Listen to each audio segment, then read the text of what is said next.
And I just wanted to get my quick post thoughts on this past game against the Ravens.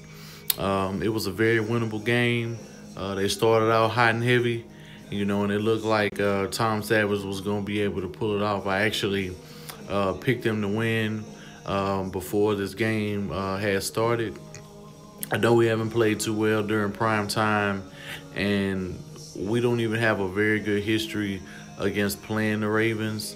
So, I mean, at the end of the day, these guys, they came out and they did what they needed to do to an inferior team without Deshaun Watson.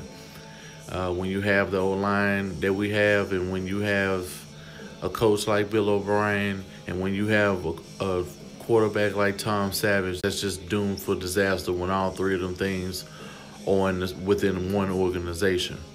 So I just want to I want to commend Hopkins and Clowney on a spectacular game. They both played their hearts out. They both shown that they earned it in their paychecks. And anything bad that had to be said about these guys in previous seasons, and however people view them on a national scale, they get to see these boys perform at the highest level and are outperforming dudes within their own position groups. At this point, because Julio gets hurt a little bit so much, and that's the only reason why I can probably knock him down just a little bit. And to be honest, he hasn't even had a lot of touchdowns this season to really be considered, like a top 3, top 5 receiver. I know he just passed Hopkins up, as well as a couple other people, in yardage because he just had a big game, this past Sunday. But that still doesn't negate that when it comes to touchdowns and scoring points, he's not really doing too much, which is not really his fault because they're not really targeting him in the red zone as they should be.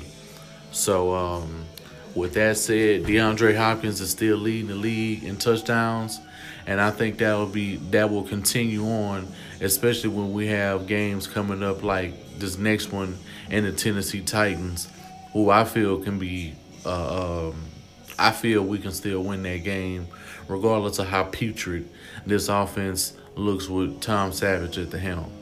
So,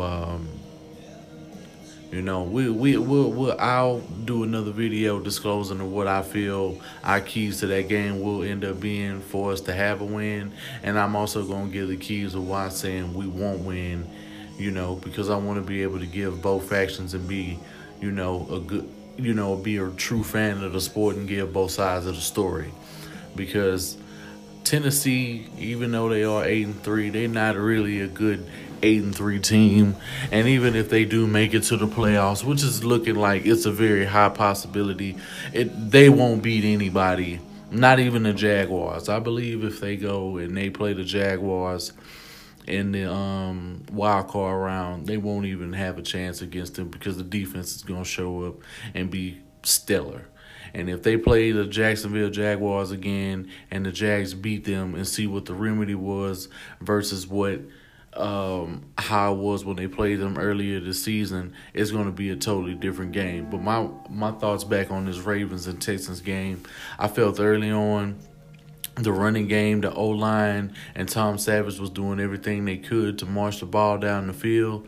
DeAndre Hopkins made sure that he came out and he had a ball against Jimmy Smith and Carr because they had no answers for this man.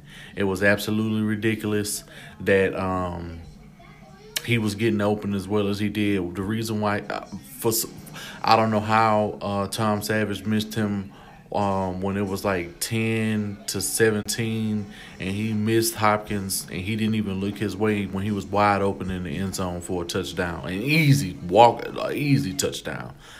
I feel like Hopkins easily should have had like 15 to 16 catches this past game. Like, that's just how bad he was abusing. He had 7, and that was to be honest, that wasn't even enough, and it really showed how dominant he was in this game against the secondary. They had no answers. They didn't have any safeties who could help them. The corners, they were too small. he was bodying Carr and Jimmy Smith and just making them look so average on his number one passing defense. So Joe Flacco was not amazing, even though he was able to break off some runs, which I was raging in Hooters last night. And because I couldn't believe he was able to get away like that, and dudes were that slow on the line and were taking horrible angles in pursuit to go catch Joe Flacco. I mean, it was no reason for him to get the amount of yardage that he was able to get. And, and they actually let a running back hurt them in a game where running backs really haven't hurt us. I could say the only running back throughout the entire season who's had any effect on us was the first game, and that was against Leonard Fournette, and I guarantee you he won't get off like that against us again. Le'Veon Bell might end up being a problem only because he's a great receiver option, and if you have guys like Benardrick McKinney covering Le'Veon Bell, come Christmas time, then that's going to be a recipe for disaster. So I hope when that game happens, only Dylan Cole and Cunningham or Eddie Pleasant guard him. Because if anybody else has to guard Le'Veon Bell in that game, it's going to be rapperoni with cheese. And, that's just what it's going to be.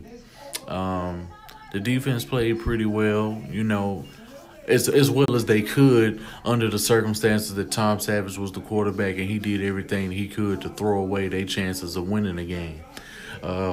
They weren't too bad. I mean, they were a little bit undisciplined in the run game, and a few plays just had them completely off of their heels, like that halfback flip and then a couple of toss plays that they threw was the only reason why their yardage even looked anywhere near as good as it was supposed to be. This was supposed to be a shutout in the run game. I mean, but credit to the Ravens for being prepared, like they were supposed to. It's a reason why they went on Monday Night Football, and it's a reason why we don't win primetime games. We very seldom win a primetime game and can feel good about it in that this team is going in a positive direction.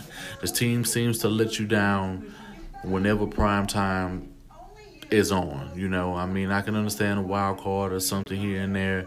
Very seldom we win a primetime game, but I'm really feeling, and I'm getting to the point to where I just feel that we can't get any respect, because at the end of the day, when we have a national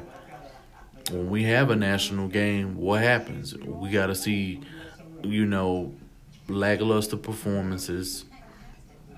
Unless Deshaun Watson was in the game, then it was a good game. But that's a totally different subject for another day. I don't really have anybody in here right now, and it keeps saying that my connection is real bad, so I'll probably upload the stream, see if it's working out or not. Because if not, I'll just go ahead and I'll just make a video and just post that. And you guys can go ahead and just leave me comments, and so we can get some views to see how this is going. So I'm going to end this video, and I'm going to come right back with a just a normal video instead of this live stream, because this live stream is just not working for me right now.